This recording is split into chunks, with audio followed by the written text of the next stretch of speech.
Hello again, everybody. This is Red of Half Century Collecting Sports Cards, and I don't know if I'm going to really do a national recap, but talk a little bit about it. But I really wanted to just fill in cards that I got there that fit right now. I'll count that as part of my 400 favorite card countdown. I'm in the 60s, and these 4 or 5 I'm going to show kind of fit right in there. So that's what this will be.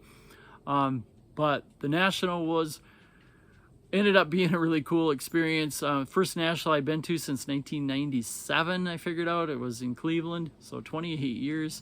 I headed down there on Wednesday and I drove. We're about an 8-hour drive, a little less than that, but a lot more than that with the stops that I need to take at this age. And so long drive, half of it in the rain, all these semis you're kind of going around.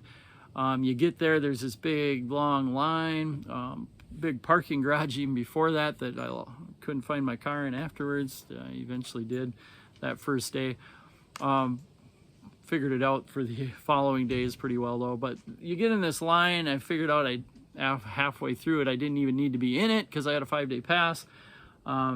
So they shuffled me over to another area to get that. But then after I picked that up, I got in. Well, I figured it was the line to get in. I guess it wasn't. It was a VIP line, people getting all these envelopes of stuff. I just thought, well, that's part of what you get when you go in, but it wasn't. I could have gone right in. So after about 2 hours of something that should have taken about 20 minutes, I finally entered the national.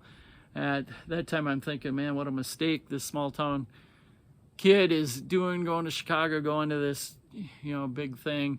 But that first day I was there for about 3 hours before it closed, and the longer I was there, the more I guess I'm glad I was here. By the next day I was really glad I was there, and it was just fun looking at all the tables. And even though there's 100-some thousand people there over the course of 5 days, when you're there and you're just looking at a table of cool cards, old cards, rare cards, you just get immersed in them and you don't even realize anybody else is there. It's just you and the cards for that 10 minutes or so, and then you kind of wake up and, I guess I need to go look at some more tables, and you do. But just a lot of fun looking at the cards. And then the best part, the next day, my best friend from high school, Todd, came down from Connecticut, and we just spent the next couple of days together walking all the tables, looking at cards together, talking cards and other stuff, and it was just a lot of fun to see him. Didn't see a whole lot of YouTubers that get to talk to him because it's just so busy there, but had a good talk with Orlando. What a nice guy. Did get to see some of the 4 collectors, but otherwise just busy. I tried to go to that YouTube night thing and I ended up at the wrong hotel. I guess I didn't pay very good attention to where it was, but it probably wouldn't have mattered anyway because I guess it didn't even happen, or kind of partially happened, or something. Spent a little time at that trade night Saturday night, and then Sunday I did go all 5 days, at least a little bit, and I picked up a lot more of those commons on Sunday. But then the best thing Sunday is my youngest son, just graduated from high school, came on a train with his good buddy. They played baseball together, and his dad, who I coached with, and the 4 of us hung out the next few days and ate at this cool Chicago waffle place. Really good. And then we went to Wrigley Field. Awesome atmosphere. It was the Monday game. They lost 3-2, but that being a close game, it was just a lot of fun to be there. Hadn't been to Wrigley for quite a while. Forget how cool of an atmosphere and good of a park that is. And then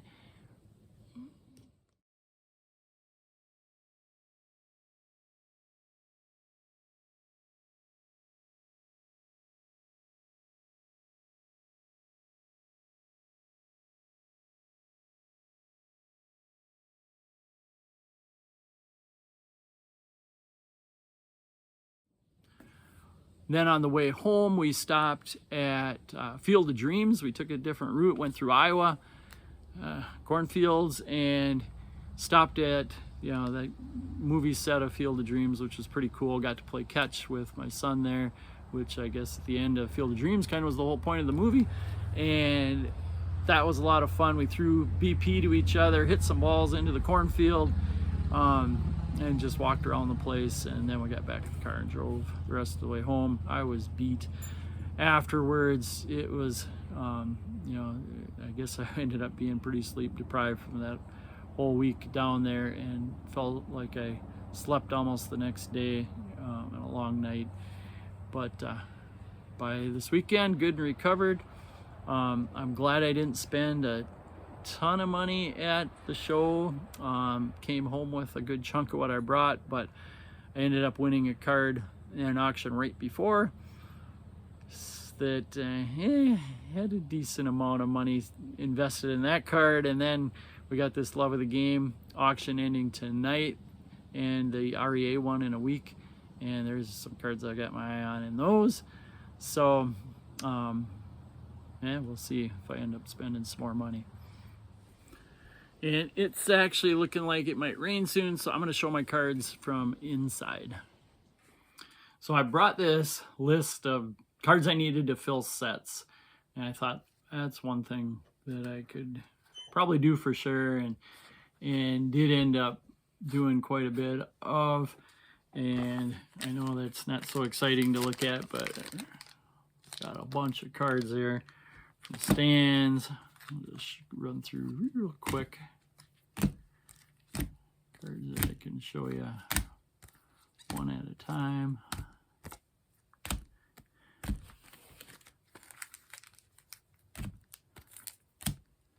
I decided while I was there I'm not going to finish my 68 set anymore. That was one thing. There's a George Kell. I did finish my 63s, so that was pretty cool. Few more in there.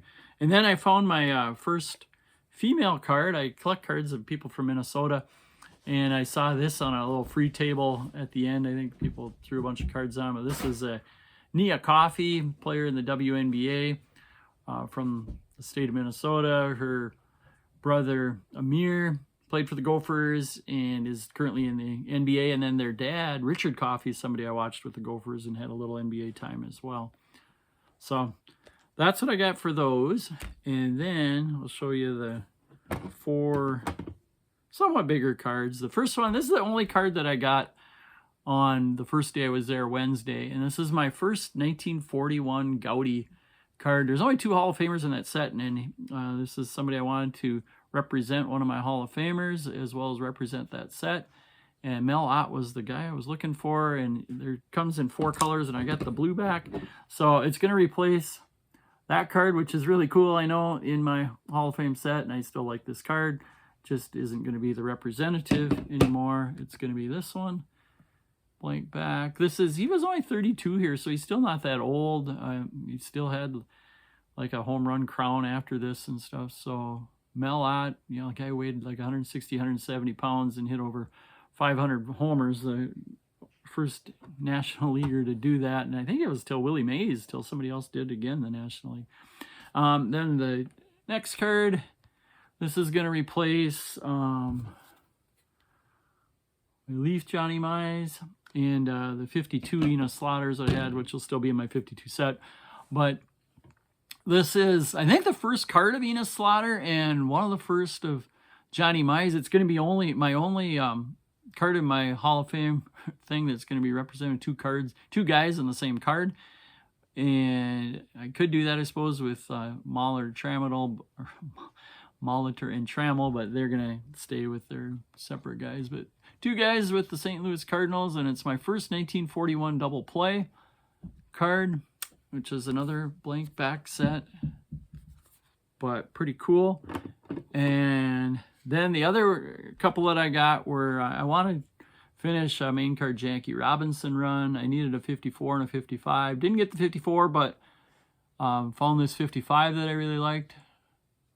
So I picked it up. And then I need the 49 and 50 Bowman. And I didn't get the 49, but found a really cool, I thought anyway, of a 1950. It's just a sweet pose. And talks about, like on the back there too, coming off an MVP season he had in 1949.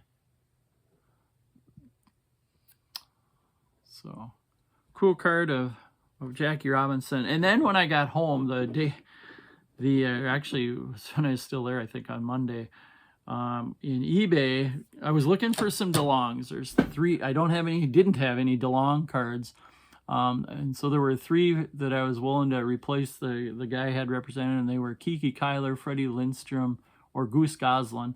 And I saw this in eBay and for less than $200, so it came in the mail already yesterday. So this is my new Freddie Lindstrom card. My first DeLong, and those are nice cards. So a post-national buy that I got already, and that's going to end up replacing the 33 Goudey, which I've got a lot of 33 Goudeys, so, but my first DeLong. Fred Lindstrom. So that's it. Cards I picked up. And I don't know where that other one went. Anyway, thanks for watching, and we'll see you again next time.